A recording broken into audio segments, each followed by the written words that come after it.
Whether it's debt consolidation, an unexpected expense, or a big goal, Upgrade has you covered with personal loans. Upgrade makes it easy to see if you qualify. Just check your rates in minutes with no impact on your credit score and no prepayment fees. With clear offer terms, affordable rates, and loan amounts up to $50,000, Upgrade offers you the flexibility to borrow for what matters most to you. Once approved, you can see funds in your account as quickly as 24 hours. Get peace of mind with a personal loan through Upgrade.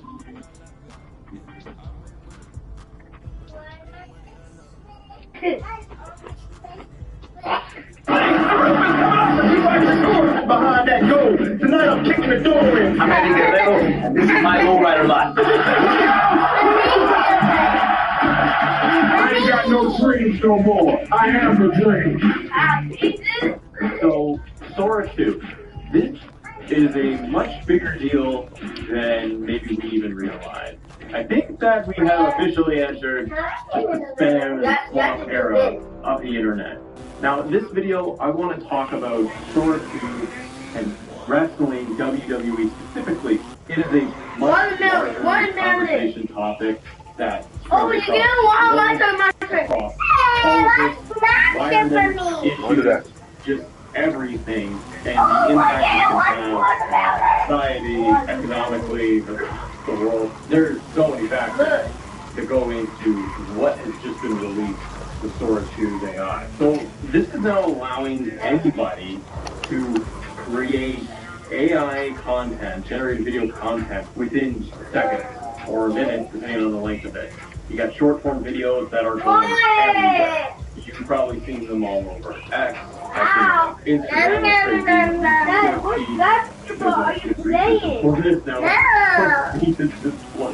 Michael Jackson and SpongeBob AI. And I giggle because there is merit, I guess, to having the entertainment value of AI generated content. You have a funny, silly cat that is so cute, doing funny things. You got Mario Kart racing around traffic.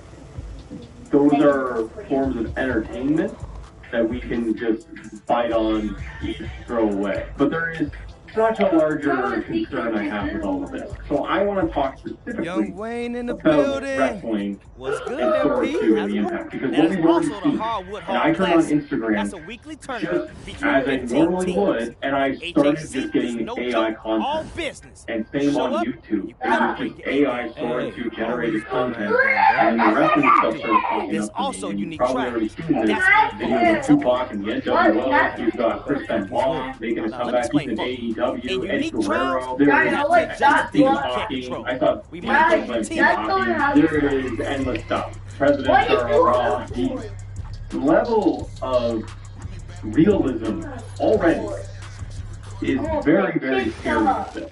This has only been out publicly for what, a week, maybe? And you're seeing what the average person is able to create, what they are able to generate by putting in specific prompts. This is the absolute beginning. To me, this is the equivalent of when the internet started. Not that long ago, by the way. Oh, you want to play? And it was really cat videos you would find on the internet. Acctivated. That's what would go viral. Or you'd have somebody lip-syncing something for the first time on video. Or you had the kid with a lightsaber. Remember that in the garage? Those moments, those what we would call now. Remember how we made our player on the last one? It was the beginning of people using things with the internet. This is now. Where's my player? Whole not this dude, but era. I'm about to play against him. With my player. When it comes You gotta make yours. to wrestling.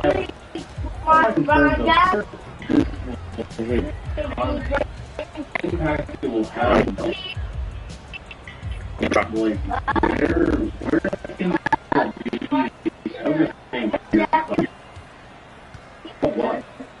Where will be?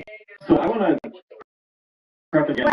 There is value for entertainment on the internet like this, of generating AI, finding a moment, a gorilla and a badger, fighting it out, and running down the street. Stuff like that is silly entertainment that you can swipe, that you can engage with, you can have a laugh, and you can move on with your day. But when you start seeing in the context of what we cover here, you see like, okay, Eddie Guerrero is walking out the Rams. It's kind of uncomfortable because it's so early on in terms of this AI development. We're days into the it's going to move at a alarming pace for people. And the average person's probably just going to sit there and go, cool, I put in some prompts and I made a funny little video and I posted it online. Check it out, it's funny. Yeah, it's got that novelty, but what happens when you're 6 months from now and those same clips that are 20 seconds, 30 seconds, keep on scrolling away, probably the end of the road now. What happens when it like matches? Jeremiah. Like just over the past 24 hours. Keep that moving. You can already find people who like match together. Now already there. Already incorporated commentary. I can hear Corey Graves, I can follow JR, and your commentary is your with. What's going to happen when it's 6 months to a year from now? And you do have, for example, Social Steve Austin, and you do a full on Raw, like for like stuff. That's something that you can say very definitively, oh, that's AI. I'll swipe away. I don't want to watch that. Or I am going to watch that, and it's just a form of entertainment. No, not free. That is AI generated. It's not real. And I'm watching Austin in 1998, but it's an alternate universe thing. It's like create stories in 2K. But if you have an example of Austin, and in 6 months from now to a year, someone's able to generate him, which we could do today, the full Monday Night Raw sequence, the intros, the arena, everything, commentary, all for it, but you're doing like Goldberg versus Austin 1998, and someone generates the entire match, beginning to end. That's not that far. And like you're saying, that sounds awesome. Like, who cares? What's the problem? I think it has a huge impact on everyone's usage and consumption of content. Having like the wrestling match. Why the hell you got? Like, give it a minute and you'll probably find a video of coming out. There's so much of this now. Within a week, the timelines are full. And what everyone is kind of calling the AI slot. It's spam. It's just junk food. And the algorithms and everything that we have on our phones are already tailor-made more and more to what we want and what we seek out and what we want to engage with. This is taking it to a whole new level where people are bombarded with this, and it's going to be like not even able to get out of the entire AI loop. The other issue is, right now you have it with a little watermark that can store it too, right? Store a little watermark, but the watermark is like either at the top, it's like right in the corner.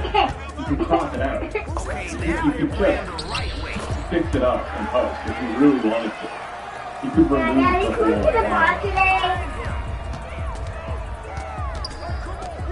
No rebound necessary. A lot of people indistinguishable of reality. And I'm talking in the fans before the wrestling. Like, again, there's implications when you have things like presidents or the leaders or whatever things not that deep fakes and all this stuff. And then the controversy of that was never really said, that's AI, and people going back and forth and arguing or even defending themselves that something was AI generated or stated it was AI and it's not actually reality, and then you split people of countries, leaders of the world, and so on. But anyway, to boil it and focus it in on what we talk about here, the thing that we enjoy for entertainment, in a year from now, what's going to happen when you can put together a full-fledged wrestling show online? Like, give it time, and you'll find people that will just be like, I've created my own federation. It's an event, but it's an AI one. People are going to, like, create that, sell that. You'll find people with Patreons that are just going to be, here's my AI wrestling federation. And it's going to be, people will be able to say, I want to see this person versus this person. And they'll create it, and they'll create an entire match. and like for like. It's fascinating to watch to see it all, but it's coming out so fast. What the hell? Come on, stop that cheating shit. Now it's they ball. Come on, this is whack. This that shit I be hating with 2K, bro. Why do you want us to lose? It makes no sense. Like, look at this shit. +5, that's lame. What are y'all doing? Social media consumption is going down. People are getting tired of it. What are y'all doing? Get up, she's hurt. Real people, so you're not real innocent. Come on. Stop doing dumb shit. Come on, Mom. Can you play? In a year from now, 2 years from now, when the AI is Bless you. smart, Bless you, man. and has Bless you. endless footage across the internet, across every platform, to be able to grab the likeness, the voices, the static, everything, it's going to make it completely different, I think, for people and how they perceive the product overall. From indie wrestling to WWE, AEW, TNA, doesn't matter what it is, it's going to change so much. Sure, we're going to just still turn on Monday Night Raw on Netflix and we're going to go for that's the real thing. But your social media feeds that the majority of you are on, something I'm on Instagram, I do this like a lot.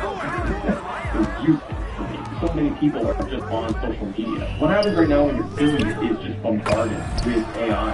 What happens when it's a year or 2 from now and people are just waiting shot for shot what happens on Raw? And there's changing moments or something like that. Or your feed is just completely AI driven and nothing is real. Or people are just more entertained by AI generated content than they are of the real thing. And this is not just to say like it's just digital wrestling. It's just such a big thing in the grand scheme of the world. If you take any form of entertainment, take movies, video games, or anything, TV shows, people are going to be able to recreate full-fledged movies totally well. And that's why you see some pushback from all over. And I was like, this week, because it gets very scary that everything is just be altered and regenerated into something else. The other piece that came to mind too was how it impacts like reporting and the news, real news from the world.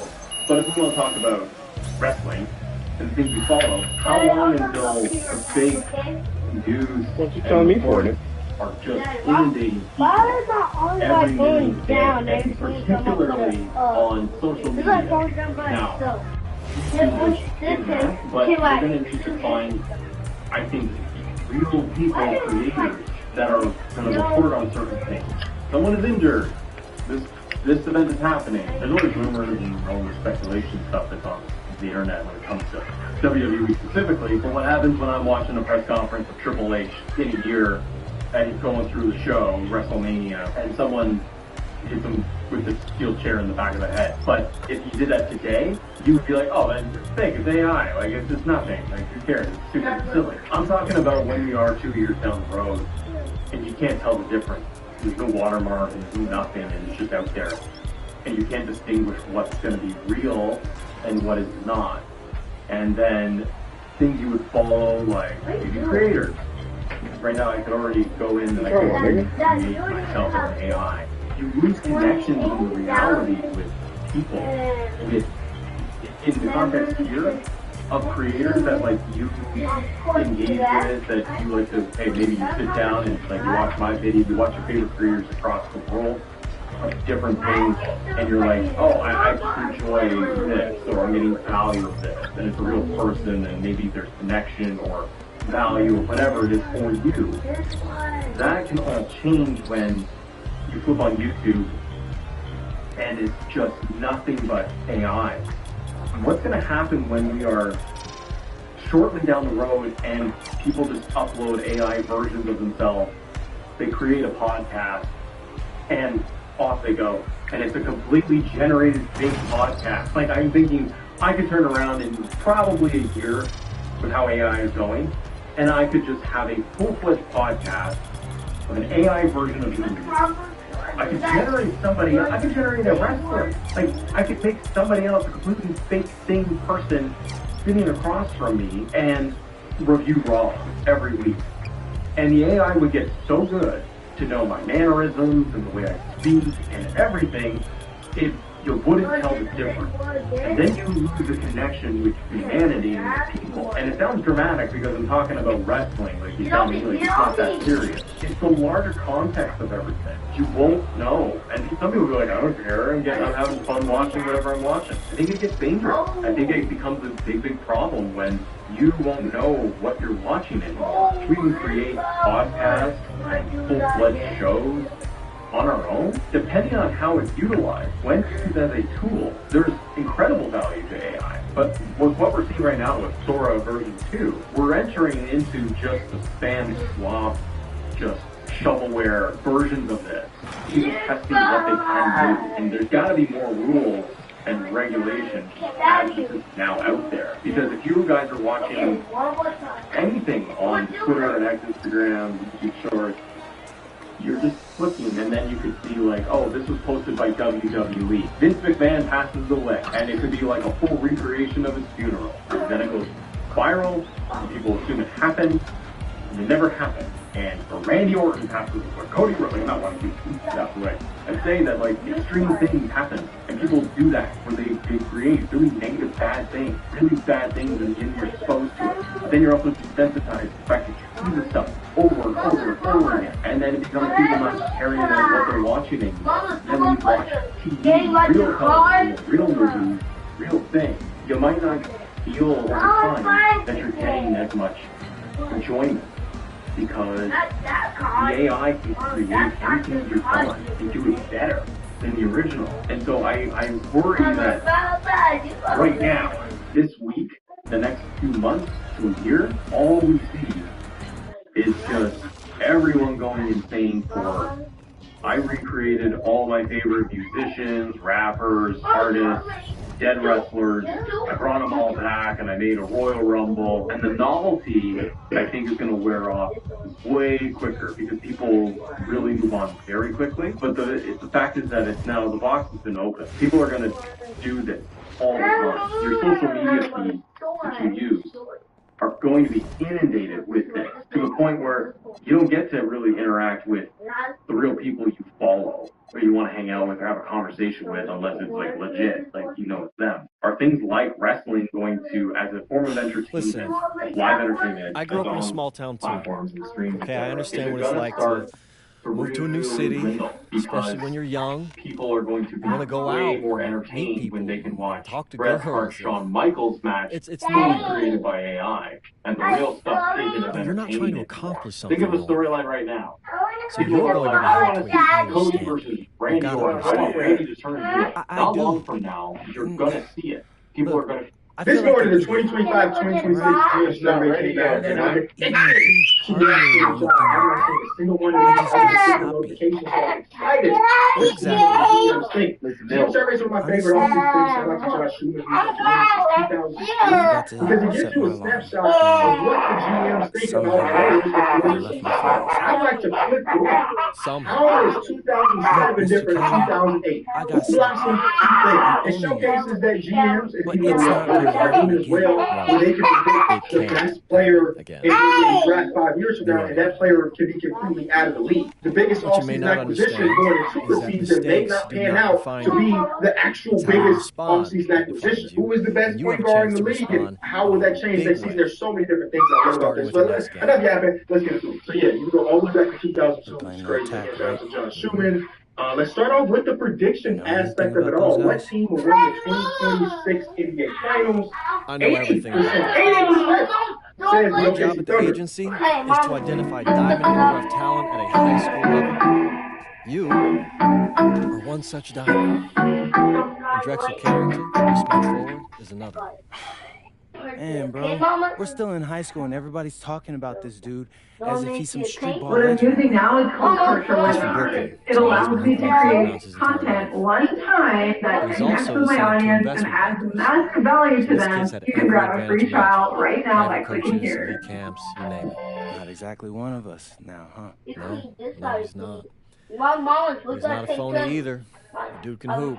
Last year, An outstanding defender 83% who said lights the out Boston from Celtics, deep. who of course didn't make it out of the second round. So it's There's always a bunch of interesting. wings Usually that the can reigning catch the cup. champion is the They kick it favorite. out to him Going for free. 10 and 80% people and the GM agreed to that. Let me read That's real like quick up 99% here. Okay, so this is very important to me. yeah. Percentages are based on the And pool of this is the kind of guy respondents. Oh my God. that you need to have a great game Respondents against to the if you particular want your question, comeback not to be necessarily any kind of all 30 success. GMs. So I find it a cop out. There are questions that GM's like, no, I'm not going to answer. Answer the damn questions. It's all anonymous anyway. Still feel like So 80% says OKC, 7% to Cleveland, 7% to Then Denver. let's fix The it. Rockets also got a vote, and the Knicks also got at least a vote. All right.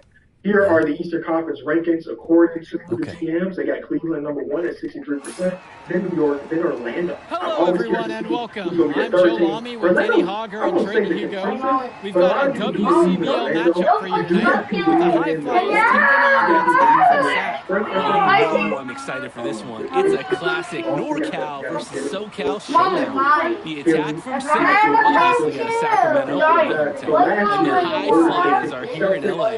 And the stars for the team tonight, it's Mills leading the way for the High Flyers with the newcomer Nba2k26. Drexel Carrington is the big man for the attack. Both of these players are viewed as production prospects, some of the best in the region. I'm sure there are plenty of scouts on hand waiting to see how they fare against similarly ranked talent. I mean, here in LA, the scouts are always out for club play.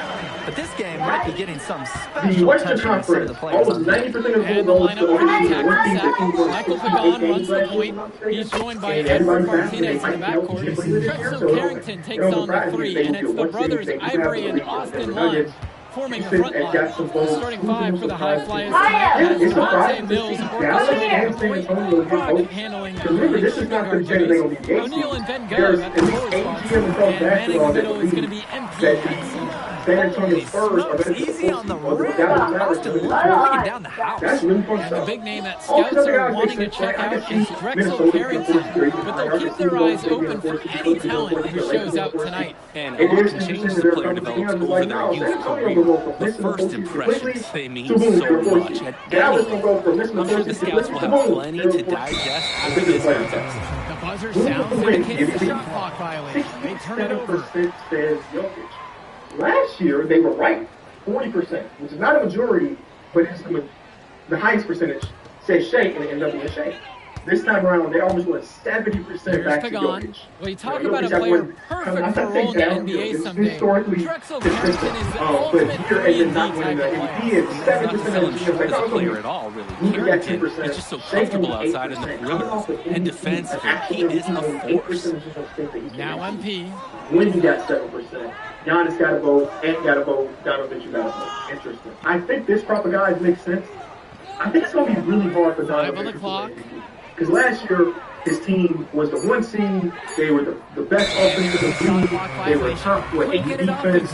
They won 60-plus games, and he wasn't really in the conversation, you know, even though he had a really phenomenal year, taking a step back when it comes to his overall shot creating and stuff. So I think in order for him to get it, I don't know, he got to win 75 games or something. I don't know.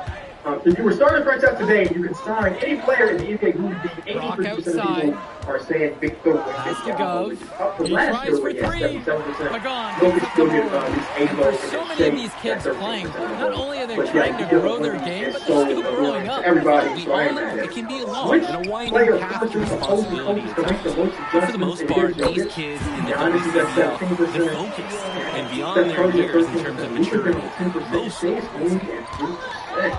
I was going to say it tells you a lot about the perception of Shea amongst GMs, but also last year the GMs predicted that Shea was going to win the MVP. So it's not like no anti-Shea bias, but 3% feels pretty low. That means one GM said he was the guy.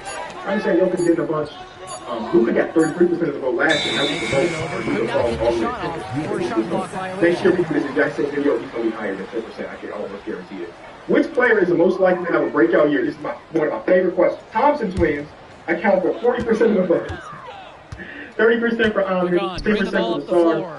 Brandon Miller. All right. I invested in some B-Bills. I talked about him on the podcast a few days ago.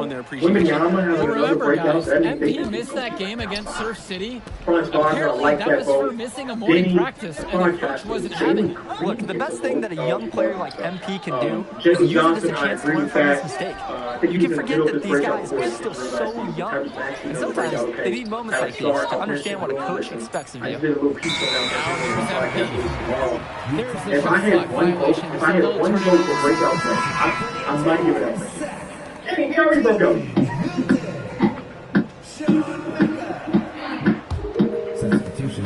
And so here it's Sack.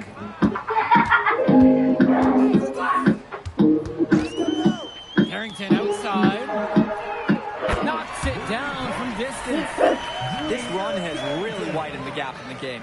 They are way out in front now. This has been a back-breaking run. Really exposes the weaknesses in their D. Unable to get the ball in bounds, they get called for a 5-second violation. Yo. Why is the stairs wet? That's not me. That's not me. I didn't feel there. Here's Mecca. Pass to Hilton.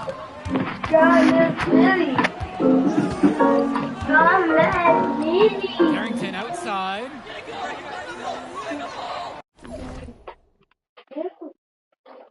Oh, guess what? I think he's coming to it again. I think he's going to hit a whole nother level. So that will probably be my goal. Last year, they predict. This morning, the 2025 survey came out, and I've been itching to react to what y'all. I'm not saying a single one of Here these in LA, the scouts are always out for close play. But this game might be getting some special attention with some of the players on hand. He's been doing it since 2002 because it gives you a snapshot of what the GMs think about players before the season starts. I like to flip through. How is 2007 different than 2008? Who blossomed? Who failed? It showcases that GMs, and even though we all know this, are human as well, where they can predict the best player in an NBA draft 5 years from now, and that player could be completely out of the league. The biggest offseason acquisition going into super season may not pan out to be the actual biggest offseason acquisition. Who is the best point guard in the league? And how will that change that season? There's so many different things I love about this. I don't got that. You go always back to 2002 straight. Let's start off with the prediction aspect of it all. What team will win the 2026 NBA Finals? 80%. Big name that says the OKC Thunder. Check out is Last year, 83% said the Boston Celtics were supposed to make it out of the second round. There's always been usually the reigning champion is the favorite. Going to it, and 80% people in the GM survey agreed to that. Let me read real quick up here. Okay, so this is very important. Percentages are based on the pool of respondents to the particular question, not necessarily I'm not even there are questions that GM's like, no, I'm not going to answer. Answer the damn questions. It's all anonymous anyway. So 80% says OKC, 7% to Cleveland, 7% to Denver. The Rockets also got a vote. The Knicks also got at least 8 votes. All right. Here are the Eastern Conference rankings according to the GMs. They got Cleveland #1 at 66%, then New York, then Orlando. I'm always curious to see who's going to be that third team. Orlando's, I won't say the consensus, but a lot of people do believe in Orlando. You do got people believing in Milwaukee. You got people believing in Detroit as SBC. You see Mills reloading his teammates often in games, but here, cleared away. I appreciate that. So last year, the order that they picked the Celtics, New York, remember, guys, MP missed that game against Surf City. Apparently, that was for missing a morning practice, and the coach wasn't having it. Look, the best thing that a young player like MP can do is use it as a chance to learn from his mistake. You can forget that these guys are still so young, and sometimes they need moments like these to understand what a coach expects of you. Sack in the lead. The Western Conference, almost 90% of the vote goes to OKC being 1 seed. The team won 68 games last year, if I'm not mistaken. And everybody's back, and they might be healthy completely this year, so it don't surprise me that they would be a 1 seed. They do have the belief in the Denver Nuggets. To get burned when you allow the free reign of the offensive board. Yeah, it's surprising to see Dallas and San Antonio get votes. Because remember, this is not just saying they're going to be 8 seeds. There's at least a GM across basketball that believe that the San Antonio Spurs are going to be the 4th seed, or the Dallas. Coming up up as he misses that one. Really Drawing the whistle with a all lot these of other guys contact make sense, there. right? I can That see one on Minnesota O'Neal. being a 4 seed or even When you higher. have I a can see big Golden center State like being a 4 Austin seed. Lund, you better get him looks around the rim. It is interesting that there are a couple GMs that's like, no, San Antonio will go from missing the postseason completely to boom, they're a 4 seed. Dallas will go from missing the postseason completely to boom, they're a 4 seed. Let's get to the player stuff. Who will win MVP? 67% says First one at the line is good. And for so many of these kids playing, not only are they trying to grow their game, but they're still growing up. Well, we all know it can be long and a winding path to responsibility at times. But for the most part, these kids in the WCBL, they're focused and beyond their years in terms of maturity. Hits both from the stripe. High Flyers trailing. To the wing, right side. MP. Guarded by I think this talk about MP with the bucket. I think it's going to be really hard for Donovan Mitchell to win. Because last year, his team was the 1 team. They were the best offense in the league. They were top 8 defense. They won 60+ games, and he wasn't really in the conversation. You know, even though he had a really phenomenal year, taking a step back when it comes to the overall shot creating. I think in order for him to get it, I don't know. He got like 7. And no difference between playing high school, the game moves So you were starting to break up today.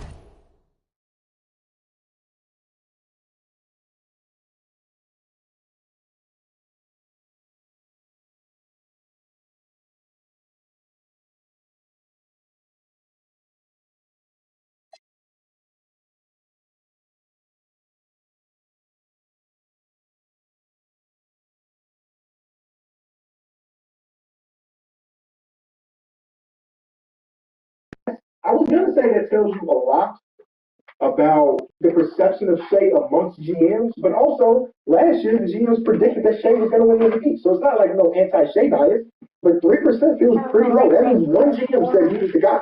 I understand Jokic's getting a bunch. Luka got 33% of the vote last year, and that was the most, and Luka falls all the way to 10%. I think Luka's going.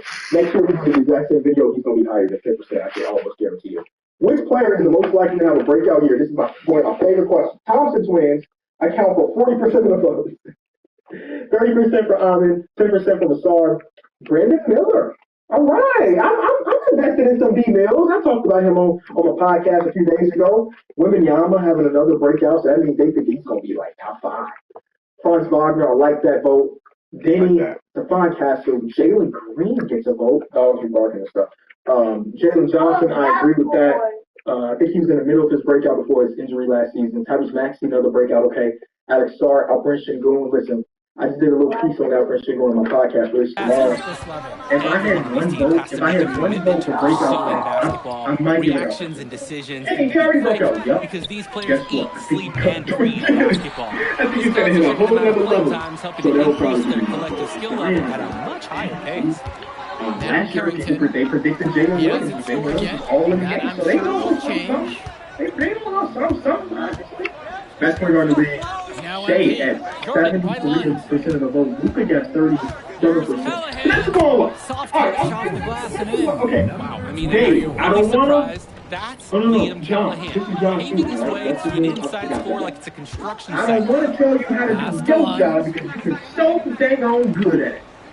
But for these questions, when we talk about best point guard, shooting guard, small forward in the league, every position line, there's no way that Luka should get votes here in point guard, here in shoot And you guard, look at guys and like win Carrington, a for 3-and-D small forward. specialist, such a needed commodity in the modern NBA. And that's because so many teams spread the floor to hit the perimeter defender. Look at any NBA roster, they'll always be able to use a guy who plays tough D and can stretch the floor.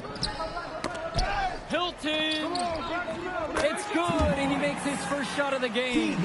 Nice seg, however, a little too easy if you're asking me. Because he can't trade it. He plays for the team. He got to be small forward. Braun, point guard, Pass to MP.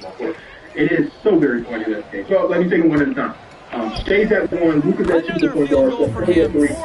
Shooting tonight. 4. Smart play to work the ball in close. Just easier to score from that distance. Shooting guard, Anthony Edwards, yes, 7% of the vote. Makes sense to me. Donovan Mitchell, 13%. Here's Becca. Luka against 7%. Shea at Defended now 7%. by Callahan. And slams it in. Holy smokes, easy on the rim. Austin Lund breaking down the house. Pass to Callahan. Who is the point guard of the Golden State Warriors if his name is not Now here's Brock. Even the league is too damn long for this to still happen. MP up top. Guarded by Lund. Shot clock at 6. He's the best small forward in the league according to GMs. Here's MP. Sack with the rebound. It's not the lowest I've seen with LeBron James. He doesn't have a hold anywhere else. Not that point guard. Not that shooting guard. Not that power forward. And Lund, he's an absolute force inside. I mean, I guess it's not that crazy, but still LeBron James. So back on my mind. Pass to MP. Well, I really even got stuff. Poked away. Derrick Brown got a vote. Derrick Butler got a vote. J-Dub got a vote. Tatum had 74. What for, nigga? Coming from a more rural Giannis town. Bro, you're not listening. You know the fuck going down, nigga. Stop filming me. Almost completely opposite background size. Goes to show that great players can come from anywhere. Carrington and MP both have in common is a willingness to compete and a love for the game of basketball. Now here's Mills. MP up top, guarded by Lund. Here's MP. Lund with the rebound. And there wasn't a ton of congestion in the lane. He could have done better, that's for sure. Gets it to drop, and he's now 5 of 8. It's been a monster night for Austin Lund. With his physical tools, it's really tough to stop him once he gets rolling. Kicks it to El Madawi. Brock. MP. Guarded by Lund. 2 minutes. MP inside. Lund's there. And MP gets it to go. That is exactly why you don't leave your feet until the shooter elevates. He went for the pump fake, hook, line, and single. That's probably the difference there. Before that, it was OKC that required Absoluto as a hard sign, and they went for the championship. With one player acquisition, we need the biggest impact ever Durant, 70%. So pretty. Yes, Desmond Bain of the 15%. But last year, against St. Paul's Warriors, he actually got voted out. Drew Holiday got a vote, Tony got a vote, including Flag got a vote. What is the most rated all player acquisition? Desmond Bain is only going at 17%. This is always pass to Hilton. Lund. Here's Becca. Lund misses. Yeah, I mean, underrated. Is it underrated when you now here's Callahan. Picks to make it happen? I think people recognize Desmond Bain's value, but I guess that's right. Picking up the We're assist. seeing what the most improved for Orlando's number 1. I could get Orlando was with the 8th seed last year. I could definitely see them being in the top 4 seed this year. So that is an extreme amount of improvement. Playoff team to really good playoff team. Atlanta's number 2, San Antonio. The 76ers, I understand why you would do that because they were all into the last season. And if you are a glass type of guy, you probably think that they can't be this into this year, even though Jeremy Kane is already in. Here's Mecca. Pelicans are right. In the year before that, they said Memphis and Memphis. I mean, yeah, Memphis is from one of the bottom teams to a playoff team. So you get that. Like, it was an injury well season. But I keep forgetting that Memphis was in there when they matched up versus OKC. It happened like the Super Bowl like that. Even though John Morant kind of about what was the most surprising move? Has to be Dame. It has to be the Dame. I remember when that happened, we said on the podcast, said, like, what the hell is this more face with this? First thing was Miles Turner. Sack up on top, up by 1. 20 more to come right after this. Welcome back, everybody. The High Flyers and the attack from Sack gearing up for the second half action in West Coast basketball. The High Flyers trailing, and in the back of the mind, for many of these prospects, they're aware that this is a tryout for the WCBL All-Star team. Well, to land a spot on that stacked roster, I mean, that's an incredible opportunity and a great way to get exposure to top programs. But again, it's not all about the stats. It's about outperforming other star prospects and doing things that set you apart from the crowd. So that whole transaction accounted for 73% of those. The Atlanta New Orleans drafting trade is the craziest one, I think. And then Celtics bringing up the floor. High Flyers now. Rock outside. There's only 2 GMs in the league. I just thought we got like him. But that's not crazy. Like we went into it knowing that this is the last dance. Even if they did win a championship, there's knowing everybody's going to be back. DeAndre Ayton signed the Lakers. I think him signing the Lakers not surprising. Him getting stretched, waiting to stretch was the surprising part to me. Right before the Junior to Martinez Brooklyn, outside. Dennis Schroeder. Yeah, that was pretty surprising. Now we get to the rookies and international players who win the MVP for the flag at home. Reece Shepard got half the vote. It was a weird year in the 2024-2025 year, so I'm not even mad at it. Right place, right time, where squad needed him to be to win the second Which chance. rookie would be the best in 5 years? They got the flag. They had Reece Shepard last year. He can't get that one. It's over LaMelo, it's over Ant-Man, it's over. Outside Pagan. To the inside. I can't tell you right now if James Wiseman. One misses. He's still, man. MP outside. The biggest deal where he was selected in the draft. They got his stars after Thomas. Yeah. At pick 20. At one point in the middle of last college season, he was widely projected to be top 10 and he was in at number 20. Ace Bailey at 5. People saw him as the second to third best talent in the draft, and he went to 5. Carter Bryant is cool. You know, Berenger is cool. Everybody got it. Rick Barnheiser, I've been watching him quite a bit between the Summer League and then these first couple preseason games. I think OKC might have got a rotational player one day. Nobody's paying my favorite. 6 on the shot clock. Drafted, huh? That's trash. Who is the best international player? Jokic. But Luka and Shea both got some votes. Who's the best international player? Not even get started for the second year in a row. I remember back in the day when it was our boy Nico Mears just got it for like a decade straight. You know, Nico Mears, Bonga, Jetty Osmond. Oh, Nico Mears is still here. He might be lost. Those fundamental plays will win Brock points with the coaches in the stands. Martinez outside. Here's Carrington. One defense. Who's the best defender in the NBA? Yeah. Rick still moving down a little bit low. His ability to defend and shoot, there's a lot to like about Drexel Carrington. No surprise he's ranked 112 on the 2K YouTube. You look at how Carrington has grown the last few years, and his court vision has only seemed to grow with him. If he can continue this trend over the next few years, he could be one of the best in the class. I don't know if I agree with this order, but he's a guy I think deserves that. Who's the best shooting defender? Yeah, it has to be going to count, right? Nico Bear still gets some percentage. I respect that. And Mobley and Anthony Davis. Most versatile defender, Amin Thompson. Whoa, Amin Thompson is now taking Draymond Green as most versatile defender. Wow. Hey, man.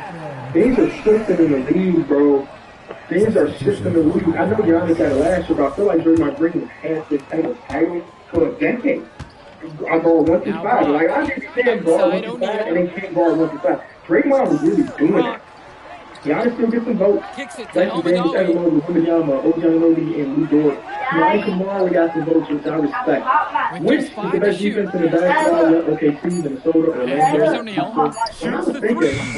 Lund with the rebound. Well, guys, we talked a lot about both of them coming into this match, but MP is having a much bigger impact so far in this one than Carrington. He is. He's been the more aggressive player so far. MP isn't waiting for chances to come to him. He's making things happen whenever he's involved in play. And I like what I'm seeing from this game. One is attacking with confidence inside, making full use of his frame. You may make sense that, man. The Curry there, the Rick Carlisle to get a single vote for best coach in the league, huh? Okay, no. Okay. Yay. I'm looking at good play. You got one. Nick Nurse got one. That is his first foul of the game. Okay. Called by Sack. Take a shower. You and Jemiah.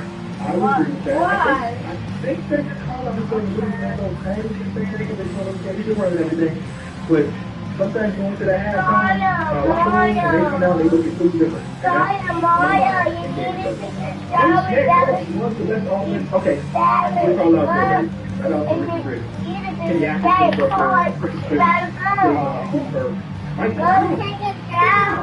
What you mean, why? You gotta take a shower. Fuck. You're not going nowhere outside without taking a shower.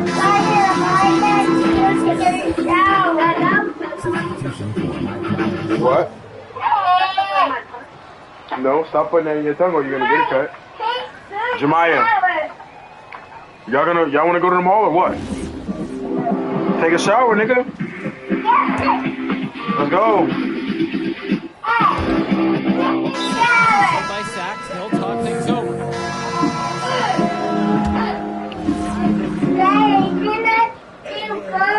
Okay, you go take a shower. You go take a shower. Man. And here are the high flyers now. Hold on, didn't you just get out the shower not too long ago? Right side. Oh, okay, yeah, go take a shower. MP high post. Yeah, I would, yeah. Email will probably be. No disrespect to Mikey Mark. It's good. Email will probably be. You have to be disciplined on defense. Biting on every pump fake isn't going to get the job done. Jeff Van Gundy, back in the league. Bro, Ivy, you think more Ivy will get a job one day, like a UK head coaching job? Because a lot of times his best assistant coach thing ends up being a player that 2 years down the line gets the head coach position. So Ray goes, James, I see something I need to lock in. I don't know this man. Pass I know the other one. You want Howard Sports to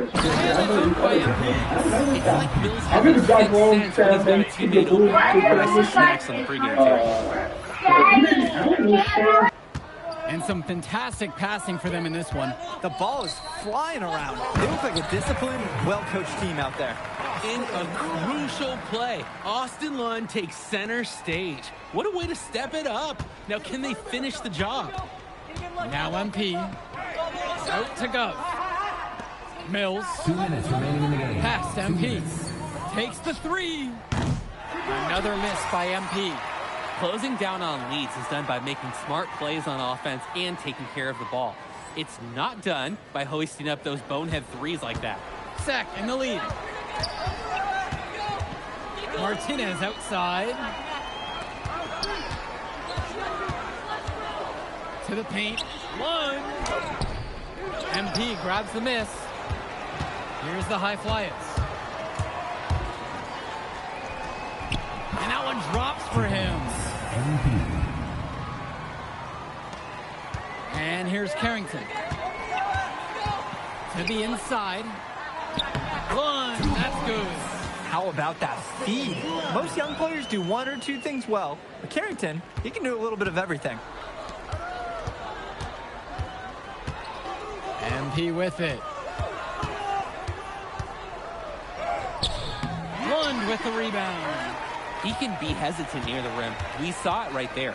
If the defense offers just a little bit of resistance, he doesn't take it up strong enough. One with the pick. Martinez outside. And now they decide to intentionally foul. First personal foul.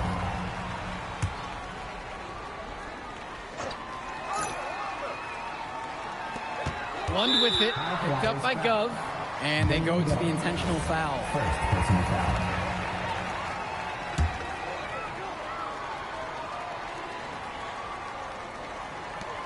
And an intentional foul right there. Devontae Mills. First personal foul.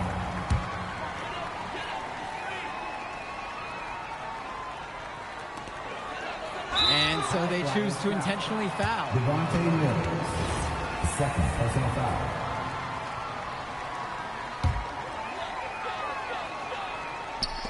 And it's Sack with the ball.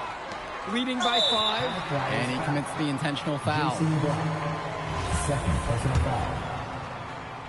At the line for the attack from the Sack. And he misses the first one. Boy, he wanted that one to fall. Taking 2 shots. And he's able to hit the second one. And that'll increase their lead to 6. It's going to take something special for them to come back now. Yeah, Drake, something special, and on top of that, a little bit of lady luck. Well, how about Ben Gov coming up huge in the clutch? That's got to feel good for the big man. And it looks like they're not going to be in any rush on this possession. Not with the lead, no. Now's the time to use the clock to your advantage. A three-pointer here would be huge. A chance to tie it up with the game on the line. MP now covered by Martinez. Back to Brock. They tie it up. Can't knock in the 3. And an intentional foul will stop the clock. No choice but to commit the foul and stop the clock. Extend this game. Make it as many possessions as you can. He drops the first one, and that gives them a 4-point cushion. And so he goes 2 of 2 at the line. And it's a 5-point game. No mistakes there. I think you can close the book on this one, guys. Timeout called. The high flyers talk things over. Your thoughts here, guys? At this point, every possession going forward is important. Yeah, if they're going to make a move, make it now.